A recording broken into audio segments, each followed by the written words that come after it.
Hello guys, in this video I am going to show you how to enable the auto download function in the Tuneln Radio application.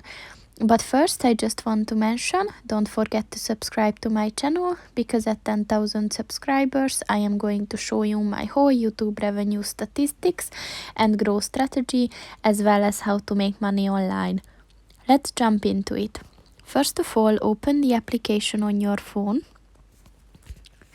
Then click on the home button at the bottom of the page on the left, and then click on the person button at the top of the page on the right, and then click on the settings button.